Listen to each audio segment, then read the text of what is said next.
Ah! Let's go, dude. The Let's go, St. Louis Blues. Blues are headed to the Stanley Cup playoffs. Let's What a get some Let's ride. Go Blues in the chat. Let's get some hype in the chat. Forget the formalities, John. Let's go. Let's go, Blues, dude. What a ride it has been. What a run they have gone on here. And we're just here to celebrate, react to the win tonight, talk about what a season it's been. Looking forward to the first round of the playoffs a little bit. We're gonna get into all that and a whole lot more on this special emergency celebratory pre-playoffs episode of Note News.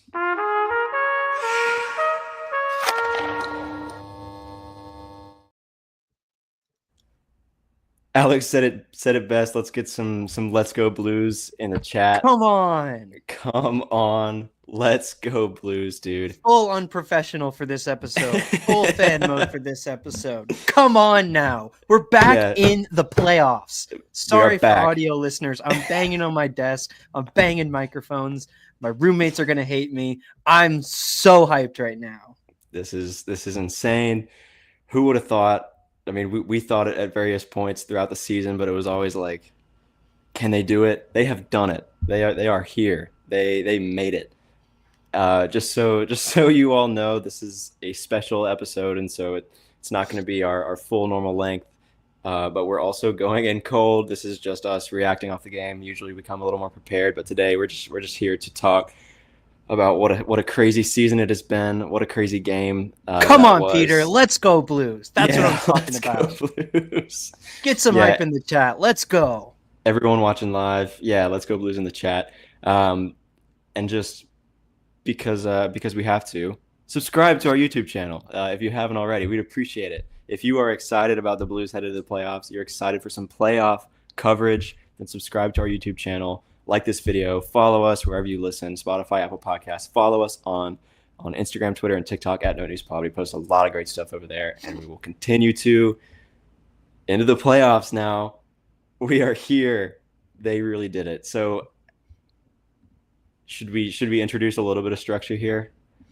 I mean, yeah, I guess so. I do want to say one thing before we get into game recap and everything. If you haven't seen it yet, Jim Montgomery says Robert Thomas, lower body injury, was removed from the game for precautionary reasons and should be fine.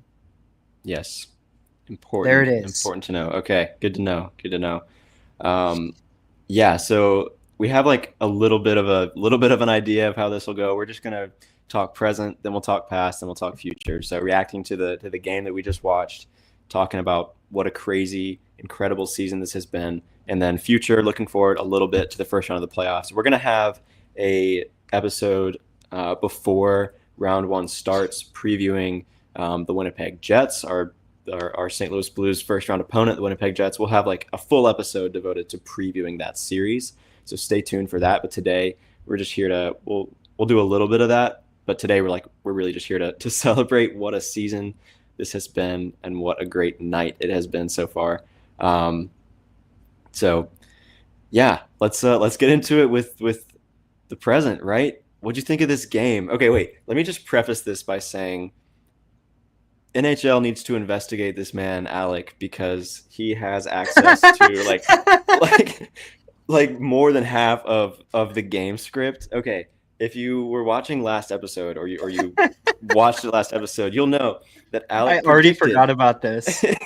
Alec predicted that Jimmy Snuggerud would score his first goal in this game, right? And that's that's not that crazy to predict, and we've been talking about it for a while, but he did. He predicted it, right? Well, guess what happened? Snuggerud scored, right? And then let's see what happened. It was 8:50 p.m., right? Alex said Bolduc next. For the record, we're on Eastern time, so. Yes. Yeah, sorry.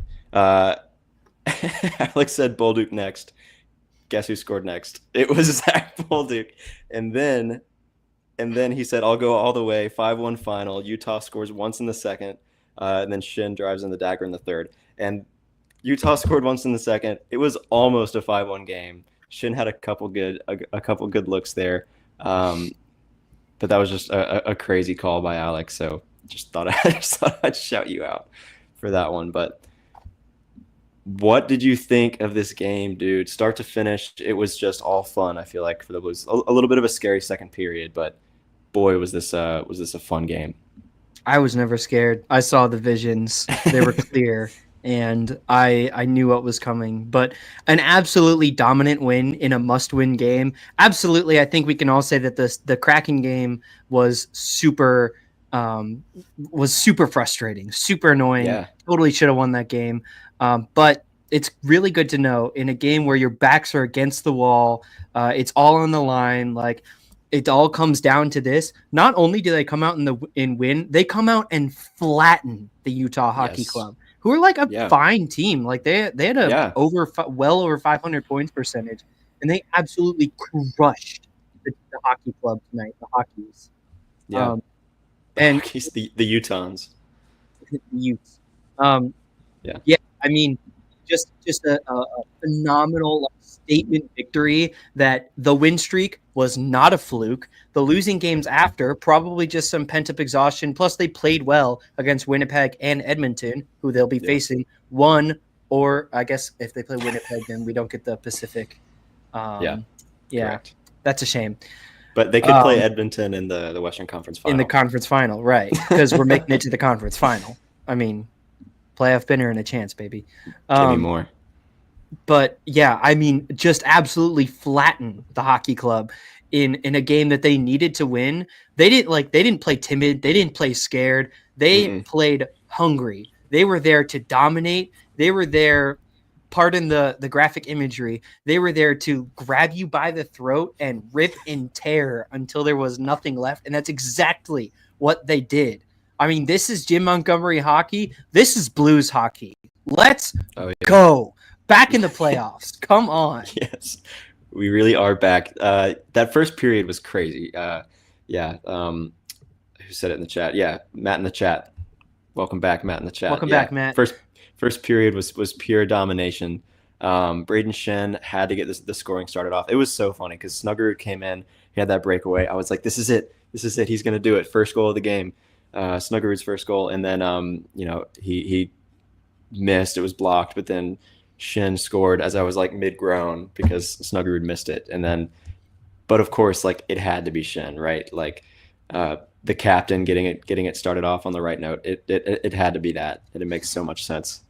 And then went on to score 3 more in the first. Pavel Buchnevich, Jimmy Snuggerud got his first on the power play.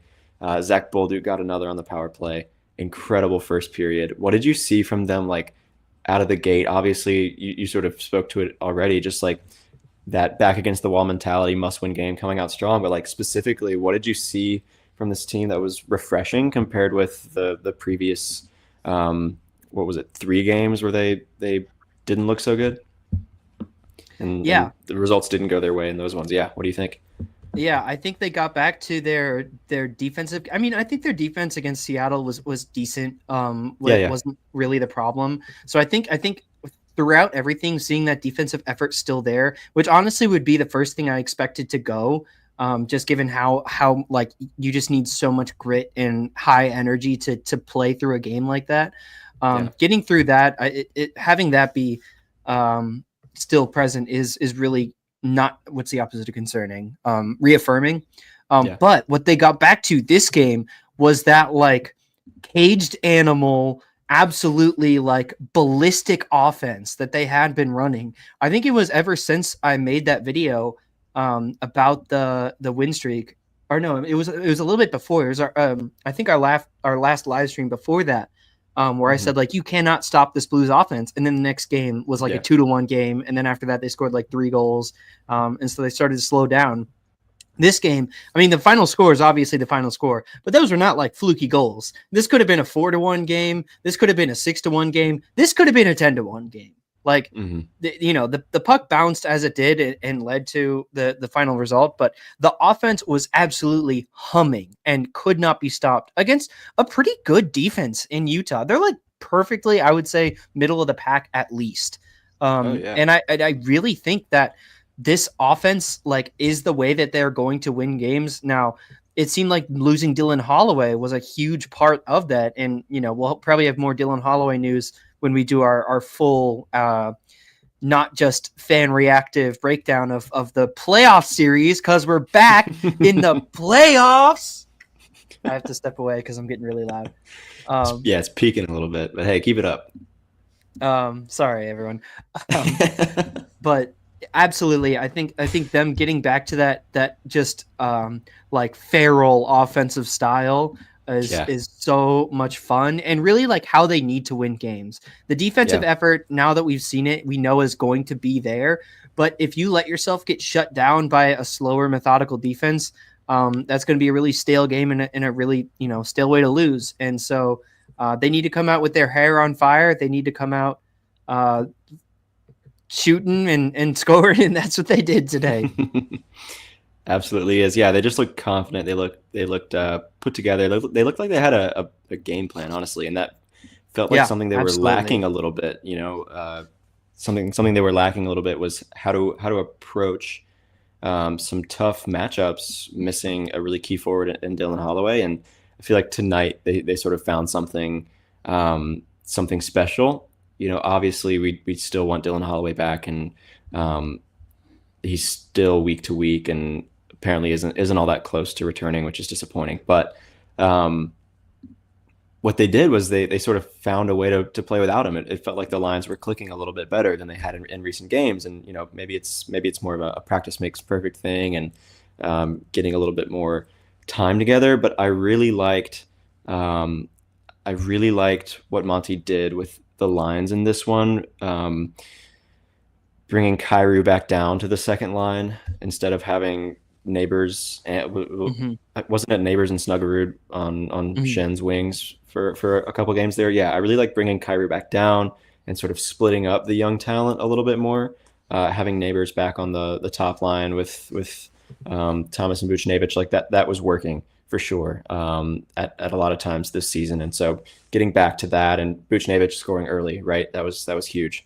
And so I really liked what we saw with the line construction when it came to the forward lines. I feel like I get why Leddy was the choice on the third pair alongside Suter, just opting for experience. Don't want too many young guys to cave under pressure. Not that any of them did whatsoever. Bolduc and Snuggerud scored. Neighbors had a pretty good game too, but I personally would have thought that they would have kept rolling with Tucker just because he's been so good. But other than that, one thing which is understandable and worked out, I really liked what we saw from the lineup construction on this one. A little bit of anything to add on sort of approach, pregame lineups, that kind of stuff. I think you summed it up really well. I think, a more analytical way of putting it is that they did definitely have a game plan. It wasn't just playing with their hair on fire. They were doing some really nice stuff off set plays. And I think winning faceoffs has been an underratedly huge part of this team's offensive success this year, is just establishing and maintaining offensive zone pressure. And a big part of that is winning faceoffs, and Robert Thomas having a career year in faceoff winning percentage. Braden Shen back to that mark. So definitely a huge game, huge way they played. I think you broke that down all well. Sort of related, sort of not related. Just reading, Andy Strickland just tweeted, Blues finished the season 24-3 to earn a playoff spot after missing the last two seasons. How about that for a game plan? 24-3? 24 and 3. I was like, that doesn't make sense. 24-3, separating those up. Yes, that's insane. Yeah, what a turnaround, and that's been the story right here in the I guess second half, more like last third, really, if we're being honest. But yeah, what a story it has been, and it's been crazy. Anything to sort of add on this game before we talk about the season? I mean, I just want to say Utah's power play looked scary there for their first couple chances, but I really thought the PK unit adapted and adjusted pretty well and kind of neutralized that threat as the game went on, which was really, really, really, really, really good to see, especially heading into the playoffs. You want a weakness like that to not be as much of a weakness as it has been all season in the PK unit. Kyrie with a couple of goals in the third period to really put it away. He's had a fantastic season, man. And then how about Jordan Bennington, who had a fantastic game? Yeah, stopped 23 of 24 shots, I want to say. So just looked fantastic. Top to bottom, they looked great. Anything else to add on this game before we talk about the season more generally? We could break it down more in future episodes. For sure. Yeah, well, this season, I mean, going into this season, my bold prediction was 98 points, second wild card. And at the time, that was like bold, right? I mean, yeah, absolutely. Yeah. And so they finished with 96 in the second wild card spot. I'm just going to toot my own horn on that one. I got one bold prediction there. So, earn your flowers, or take your flowers. Yeah. I'm gonna take my victory lap. Yeah, on that one. But yeah, going into the season, beyond like the bold prediction territory, that side of things, we didn't see this coming really at all. We knew if things go well, if they put things together, if Bannister has a good year, that was sort of our thinking, and continues what we saw from him in the second half last year. If Thomas takes a step, if Kyrie takes another step, that kind of thing, it worked out and everything went well, but not in the way that we thought at all, right? Like Holloway Broberg worked out better than we could have imagined. The coaching situation, you feel for Drew Bannister, like it wasn't him losing the job because he lost the job. It was someone else getting it over him. But Jim Montgomery obviously is the guy, and it was the right call there. And it just came in ways that I don't think we quite expected, but it all happened, and they made it. So where do you want to start? Like, what do you want to talk about with this season as a whole? Because this has been one of like the most fun seasons of Blues hockey in a long time. There were ups and there were downs, but there were some signature moments throughout, and this has been an amazing season. Sorry, what was your question? I just shook my head when you said fun season. Where do you want to talk about? Like, where do you want to start? What do you want to talk about with this season? Yeah, so I mean, what I think the story of the season is really like overcoming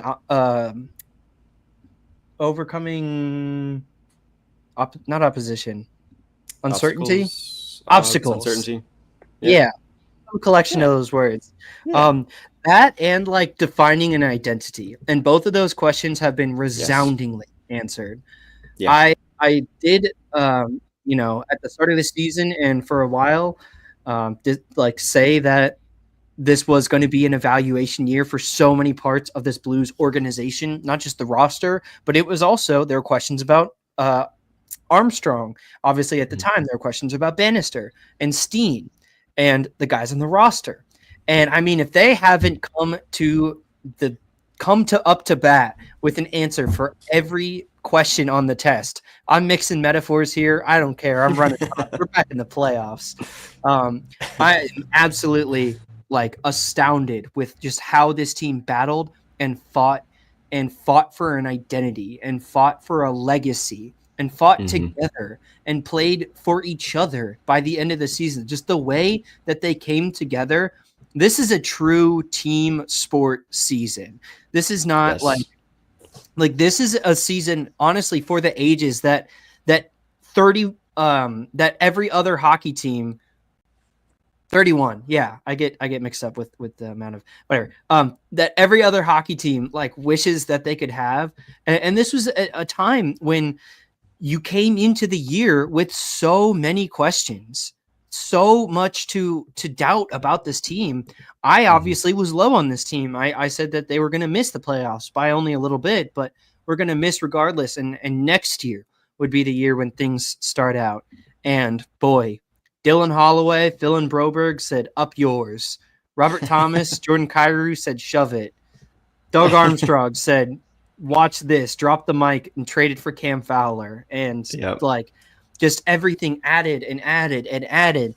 And then, of course, you get the final Infinity Stone of Jim Montgomery coming together and just having this all mesh into this like hockey playing supernova of a team that like this to me. I can't remember exactly on what platforms I've said it or not yet, but this to me feels like a lot like those early 2010s teams, like 2011, 12, maybe 13, of like the start of the next core. That's when Steen was coming up, Berglund was coming up. Let's see, Shen wasn't on the roster, but like Tarasenko was a prospect, Pietrangelo was a rookie. Parayko was drafted one of those years. That was like the window starting. This to me feels like the next window of that. Holloway and Broberg are two of the youngest guys on the roster. Snuggerud and Bolduc have been absolutely crazy in their few games, or in Snug's few games, and then in Bolduc's full season have just shot up based on expectations. You've got Kyrou and Thomas as sort of the transitional age pieces to guide and develop the younger players, and then Shen and Parayko still holding down the old man spots on the roster and, showing the boys how to do it. And that's not even mentioning Stenberg and Lindstein and Jiricek and all these other guys who are going to come up and produce. So the way that I see this season is the start of the next great Blues window. Let's freaking go. Let's go indeed. I mean, like, I just want to echo sort of what you said about like team identity and that side of things. Getting more to like getting more into specific player seasons that we saw this year. Like, take a lap, Braden Shen, having a like career resurgence type season. Finishes with 17. Well, I don't know if this is updated. 17 goals, 31 assists, 48 points. That might. I think change. I think that was coming into the game. Yeah, so that'll be Hockey Reference. I forgot, doesn't update as quickly. So I think he had 2 points tonight. I'll pull up the game. He scored and he had an assist and a goal, I thought. That sounds right. So if that is true, then he'll finish with 18 goals, 32 assists, and 50 points. So just the point is a really great season. Assist and a goal confirmed. Yeah. Okay. Cool. So just finishes with some really good numbers, for your 33-year-old captain, and has had himself a great year. And maybe even more importantly than that, to your point about like team culture and identity, he has been the centerpiece of that. He pretty much like is this team's identity. Like this culture and locker room dynamic and like the vibes we have seen this season would not have existed without Braden Shen. Like, I don't think there's any overstating the value that he has had to this team's overall like vibe, spirit, culture, identity, whatever word you want to use. He is that. Like, he is the vibe, the spirit, the identity, all that stuff. And so you think about what was it, a month and a half ago, or a month and a week ago, the trade deadline. Gosh, like, that doesn't seem, when you say a month and a week ago, it doesn't seem like it was that long ago, but it feels like forever ago because this team has come so far in such a short time. But like, it came down to the wire there. They were seriously considering trading Braden Shen away, and trying to, recoup some value from what looked then to be maybe a lost season, in some regards. But I'm pretty sure I remember seeing these reports, right, that the team went to the front office or to Doug Armstrong and said, we want this guy around. Like, hold on to him, keep him around. Do not get rid of him, even if we miss the playoffs, which we don't intend to. We want him to stick around. And so we came pretty close, right? And I think if they decide to make that move, we'd be having a different conversation here today. And so I just wanted to start with the captain and shout out Braden Shen in particular, because he's been so important to this team's success this year. Totally. And I think like if you can think back to this time last year, the Blues were out of the playoffs, barely missed after losing so much to the Sharks. After everything too, like just how there was a lot of questions. One of the name big ones being Braden Shen and having a down year. It looked like Braden Shen was on the outs of his career, and he had just been named captain, and the whole vibe around it was like, I don't know, it just feels kind of off. He's probably going to be a transitional captain before Thomas gets the keys to the castle. Shen, we love Shenner, but he's done in the NHL. And man, he must have heard everyone talking smack about him and said, all right, watch this. And career, you are absolutely right. Career year in every sense of the meaning. Yeah. And just to shout out some other players, like Robert Thomas missing some significant time, like earlier on in the season, still finishing as the team leader in points, and team leader in assists. Yeah. I think, well, if these numbers haven't updated, then they might be wrong. But going into the game, at least 21 goals, 58 assists, and 79 points. This is pre tonight. So he'll finish with let's see. So he gets an assist on the Buchnevich goal. He had 2 points in the first period. Goal. Yeah, and I think he got another point later in the game. He'll finish with 81 points, playing at just under a point per game pace over 82 he had games. 3 points tonight. 3 points? 3 points. Okay. Well, he'll finish like right around a point per game pace over 82 games, having played like 70. So, I mean, just another fantastic year from Robert Thomas. Jordan Kyrou has taken a step again this year. He scored, 30 plus goals for the third consecutive season. Paired it up with a similar number of assists, but really what we saw, like 70 points. Yep. Yeah, the story of Jordan Kyrou's season was his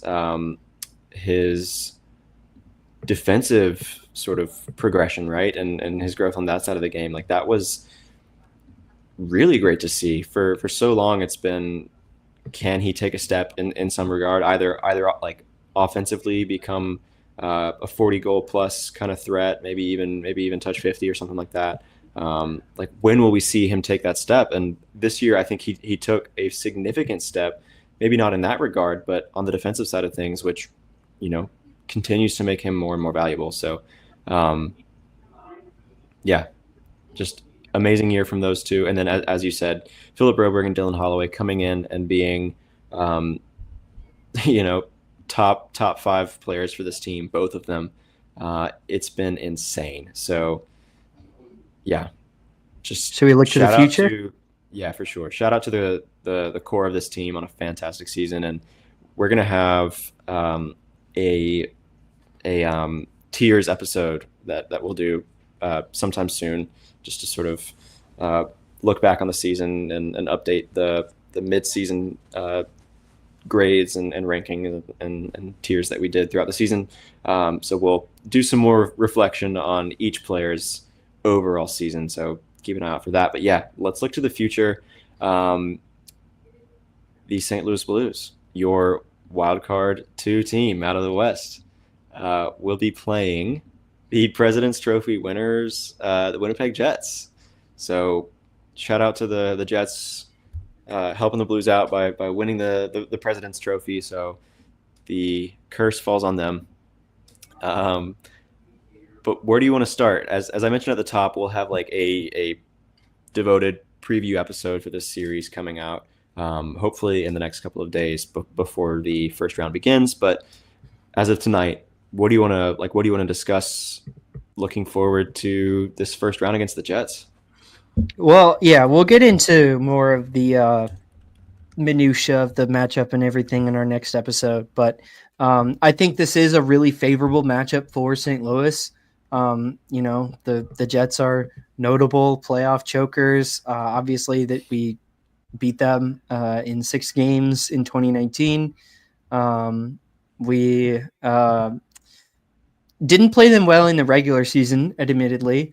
But I do think that this is a matchup that the Blues definitely can win. Not saying I expect them to win it, but I think they'll play good hockey against another, obviously good hockey team, President's Cup winning hockey team. And yeah, I do think just in terms of playoff as a whole, I'm really, really curious to monitor Dylan Holloway being out of the lineup. I think you felt his absence when he left. And I think that will definitely hurt against the Jets. I think Dylan Holloway is a great player who could do some serious damage against Connor Hellebuck and the Jets.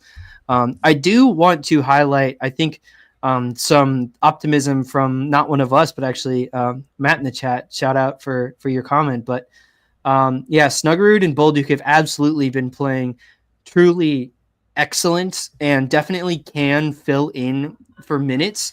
I don't know that they'll necessarily replace Holloway's production, and just the element of physicality and speed and skill that he brings. The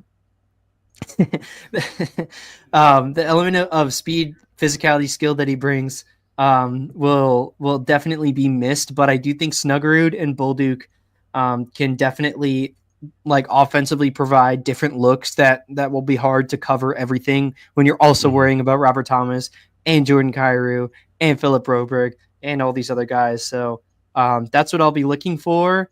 And one more, Anna, you'll have to tune in next episode for how far I think we're gonna go. But making our audience wait for it. I see.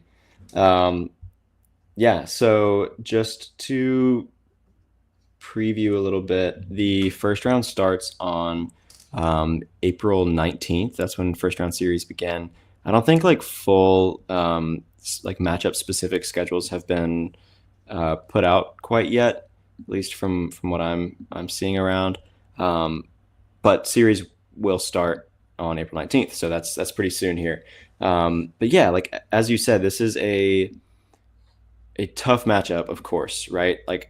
We've talked a few times on here about how as sweet as it would be to beat Minnesota and get the first wild card spot, playing the Vegas Golden Knights is a pretty tough playoff matchup. And no matter how well the Jets have performed in the regular season this year, I think you still would rather take the Jets, right? They rely really, really heavily on Connor Hellebuck, who is a game changer. I'm sure he will steal the Jets a game for sure. And so, that's a big part of their game plan. And so, and he's a big part of their game plan throughout the regular season. And so, they rely on him really heavily. We've talked about this. And so when it comes time for the playoffs, he's usually kind of beat. And it's kind of tough to watch in some years. As you said, they have a bit of a history not being able to get it done in the playoffs and put together any kind of extended run. And so for all those reasons, and because of what Vegas becomes when the clock strikes playoffs, I think Winnipeg is the matchup you want. And so, hey, totally, they got it. And of course, in true best case St. Louis scenario, yeah, and in true St. Louis Blues fashion, it came down to the wire, very last game of the season. Had to give you a heart attack. Had to. So yeah, in the regular season, the Blues, faced Winnipeg at home for the first time on October 22nd. They lost 3-2. Brandon Saad had a 2-goal game in that one, I believe, and Binnington, gave up 3 in that one. So that was I remember watching that one. That one felt like they were more in it, right? And it was at that point, it was kind of Winnipeg was the story. They're the hot team out of the gate, and it was kind of a good litmus test of this team early on, and I feel like they held their own decently well. Obviously, they lost, and their only goals came from a player that they don't have anymore. But still, I think overall, like the team played decently well. The next matchup Tuesday. Sorry, what you got? Oh, I was just thinking, totally randomly. Did Calgary end up winning or losing? They actually are going to overtime right now. But Brandon Saad did score the first goal of that game. Nice. Oh my God, he has got 2 points tonight. He's got 3 points tonight. Sorry. All right, Brandon Saad.